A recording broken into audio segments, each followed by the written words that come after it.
behind every mechanical problem is an emotional discomfort, right? Any kind of problem, there's the physical mechanical problem, and then there's the emotional dis-ease that comes with it. I'll give you a perfect example.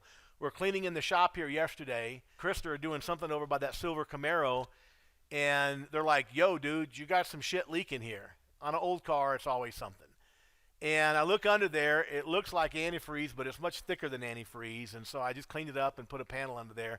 But it's like it creates anxiety. I'm like, what the hell's wrong with it? What's this going to cost? And I talked to the mechanic this morning to come over and look at it. But anytime you have a problem like that, it creates emotional anxiety. Just the loose end of it, right? In your homeowner's house, they have mechanical, indoor air quality problems, all these different issues. But if you dig beneath those, you'll find emotional problems. I call this process easy as pie, right? Problem, impact, emotion. And so I'll just tell you at this point, because we got to get to the intention statement at the bottom, because the intention statement is how we close the I want to think about it door. But I do want to mention that in the course of the comfort survey, as you find a problem, little Susie's room is uncomfortable, you got to find the impact of that problem. Mr. and Mrs. Homeowner, what's the real life impact of that bedroom being uncomfortable for Susie? And the homeowner might say, I feel frustrated, I feel aggravated, I feel whatever. Those are emotive terms. Frustrated, aggravated, pissed off, whatever. You kind of file those away, and then you ask the homeowner, how do you feel about that? So if I were to come over here real quick and say the problem is Susie's room, right? And it's very hot and cold and winter, whatever. And then I say, what's the real life impact on Susie's life? Well, she can't sleep well, let's say. Right? Tell me about that. I want him to kind of relive. I don't want to just get away with, the room's uncomfortable. I want to make him think about what it's like for little Susie. He loves little Susie. He don't want little Susie being uncomfortable. So, she can't really sleep well. She's up all night. She comes in our bedroom sometimes, and it's just, kind of a screwed up deal. How do you feel about that? It's frustrating, right? So now, as a professional salesperson, I know the problem, the impact, and the emotion. What am I going to sell to at the end? I'm selling to the emotion. Mr. and Mrs. Homeowner, if you trust me with this mini split for little Susie's room, you'll never have to worry about being frustrated about her not being able to sleep again. People are way quicker to solve emotional discomfort than mechanical problems. They don't give a shit about mechanical problems. I don't give a shit about what's leaking. What I care about is that there's shit all over my floor and I can't drive the car because I'm afraid something might be wrong with it. It's not the mechanical thing per se, it's the emotional discomfort it creates. So when you're going through your comfort survey and you find out that Bobby has allergies, that is what? That's the problem. Well, what's the real life impact on Bobby's life? Oh, during the summertime, he's got runny eyes and runny nose. He's sneezing all the time. Wow. How do you feel about that, Mr. Homeowner? And I've had homeowners tell me things like, I feel helpless. Oh, man, you got him. Right? Mr. Homeowner, if you trust me with this high-efficiency indoor air quality system, you'll never have to worry about feeling helpless about Bobby's allergies again. I'm way more motivated to solve that than, an air cleaner. Don't you want to buy this air cleaner? I mean, it's another box up there. Nobody gives a shit. But if you're solving the emotional discomfort I feel about feeling helpless about Bobby's allergies, you got my attention. I was on a call one time selling the whole system, and during the survey, come to find out, he had a young daughter, 8 or 10 years old, who had lots of bloody noses. Now in Colorado, you guys probably have noticed being up here, it's very dry. And with little kids, the little capillaries in their nose, they get dried out, they break, and they get bloody noses a lot. All young kids do around here. Little Susie has this problem. And she's got the bloody noses. I'm like, well, the capillaries dry out and blah, blah, blah. And I said, wow, what's that like for little Susie? He goes, it freaks her out. She'll wake up in the morning sometimes with blood on her pillow, She doesn't know what's going on. She freaks out. I'm like, dang, how do you feel about that? And he said he felt helpless. So when I went to close the deal, of course I offered the system, and I said I'm also going to include our highest efficiency steam humidification system so that when little Susie goes to bed at night, there's plenty of moisture in the air, and she's not going to have that problem. I said, in fact, I want you to picture this scenario. Remember the transderivational search? I'm making him search for the image.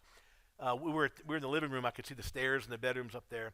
I said, I want you to imagine little Susie on a Saturday morning coming out of her bedroom. And she walks down the stairs. There's no bloody nose, plenty of moisture in the air. And she comes down and she puts her arms around your neck and she says, thanks, Daddy. I said, how are you going to feel then? You know what he said? Like Daddy of the Year. I mean, do you think the system was not sold? You know? So we got to go beyond mechanical bullshit. We got to get down to what emotional discomfort come from these mechanical problems. People don't care about another box in their basement or their mechanical room in their attic, right? So, again, we got a whole training we do on using this comfort survey. That's not the point of this training, but I just tell you that that's in there. And I would spend a lot of time, how many of you join our Tuesday meetings, our Tuesday sales and service check meetings? This is one that comes up a lot. You guys have probably heard me talk about this a lot on those Tuesday meetings, because that comfort survey is a powerful, powerful tool, right? When it comes to closing, by the way, especially in the shoulder season, when the weather's not driving, sales, we got to find other ways. And one of the ways you can create urgency, of course, with promotions and discounts, we can create urgency in the shoulder season. But you can also create urgency by offering to solve emotional problems that are underneath the mechanical problems, okay? But the main thing about this right here is the last question at the end of that page. If you could go back to that page or go forward to that page. Oh, I got the clicker here. I'm sorry. I could do it. Then we got to go back. Yeah. So this is the very last question at the end of the comfort survey. And it is referred to as the intention statement. I did not invent it. It was invented by a very, very great man, a very dear friend of mine, Mr. Tom Hopkins, in a book that he wrote about 40 years ago called How to Master the Art of Selling. It's a brilliant book. It's old school. I think it was written in 1980 or something like that. But Tom Hopkins is just a brilliant sales guy, traveled all over the world. And he came up with this idea of the intention statement. Now, I will tell you that the intention statement has kind of morphed into what many people call the upfront contract. Any of you familiar with the Sandler selling system? You ever see the ads for the Sandler sales system? It's another sales process out there, but they basically have the upfront contract, which is the intention statement on steroids. I'm not comfortable with it, and I'm not afraid to ask tough questions, but this one it's early on in the process. And it goes like this: Mr. and Mrs. Homeowner, if I get the price right, get the right options for you, any reason you couldn't make a purchasing decision tonight? That's pretty aggressive early on in the process, right? And that's what they teach. I don't like that. The intention statement is more like a scalpel, less like a bludgeon. Everything that I believe in sales, we got to be subtle, right? We got to be smooth. So here's how the intention statement sounds. Mr. and Mrs. Homeowner. Now, this is at the end of the survey, so you've asked 8 or 10 questions about little Susie, Bobby, airflow, efficiency, all those questions, right, that you're going to ask anyway. Mr. and Mrs. Homeowner, have you ever had a bad experience with a pushy salesperson? They're going to say yes. Have them tell you the story. You want them to kind of relive the aggravation of that thing. Well, I've got great news for you. I'm not a pushy salesperson. I'm a professional HVAC design consultant. It's how I make my living. It's how I serve my community. It's how I take care of my family. I'm very proud of the work that we have done in our town. And so what I have found is best, very simply, is I take all the time that you need tonight to answer all your questions, to make sure I design the right system, make sure we get it in the monthly budget. We'll talk about overall budget tomorrow, but make sure we keep it in the monthly budget. And all I ask at the end of that process is you let me know one way or the other whether or not we're a good fit, and no is a perfectly acceptable answer. You got to take that pressure off.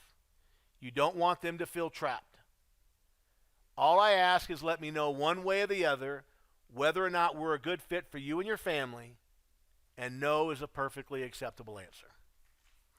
Now, the reason that's important is because in 50 or 60% of the cases, they're going to say, sure, I can do that, because they don't realize the implication of what they're saying. What they're saying is they can let you know tonight, yes or no. Now, there will be times where they say no, and we'll go with that. We'll start with that tomorrow morning. Just make a note. That's what we're going to pick up on the second ask tomorrow morning. Today, I just want to talk about the first ask. So, why is this important? Well, when I get down here to pay dirt, and I say, Mr. and Mrs. Homeowner, will you trust me with this project? And they say, well, now we never make a big decision like this without sleeping on it and praying on it. And I got to talk to my brother, and I got to talk to this person, that person. You know, I can say, well, earlier you said, beautiful. Earlier you said that you could let me know today whether or not we're a good fit. And oh, by the way, no is a perfectly acceptable answer. And then they're going to start jibber-jabbering because they're going to be nervous, because they're going to be feeling dissonance, because you just reminded them of what they said 45 minutes ago or whatever. And so at that point, well, no, nothing changes, just that blah, blah, blah, and just don't pay attention to it. When their mouth stops moving, say, no, I get it. It's a huge decision. But with your permission, what do you say we start the paperwork? And just let them respond to the question. Now, there may be another objection which you'll overcome, but it's very, very powerful just in terms of coming back and saying, you know, with your permission, let's go ahead and start the paperwork. Let them vent. When you say, earlier you said you could let me know today, and you remind them, no is a perfectly acceptable answer, when you say that, they're going to feel some anxiety. They're going to feel some anxiety because they did say that.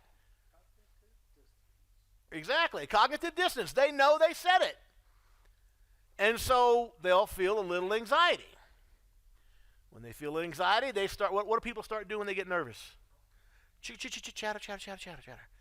And none of it makes any fucking sense. And what happens sometimes is we start chasing that nonsense down a rabbit hole. And next thing you know, you're talking about their brother-in-law coming out from Cleveland next month, who's an HVAC guy, and all kind of crazy shit. You can't get caught up in that. Earlier you said you could let me know today whether or not we're a good fit, and no's a perfectly acceptable answer. Has that changed in our time together? And then just turn your ears off. When they stop speaking, say, no, I get it. It's a huge decision. But with your permission, what do you say we start the paperwork? And you will be amazed how many times, because they know they did say that. And by the way, this is at the end, the very end, when I've done this outstanding presentation, and because we're not talking about any of the killer stuff that we do in the sales process, right? In this meeting, this is just overcoming the objections. There's so many things we're doing inside the sales process that they're going to be like, man, I hope I can afford these guys. That's what they're thinking.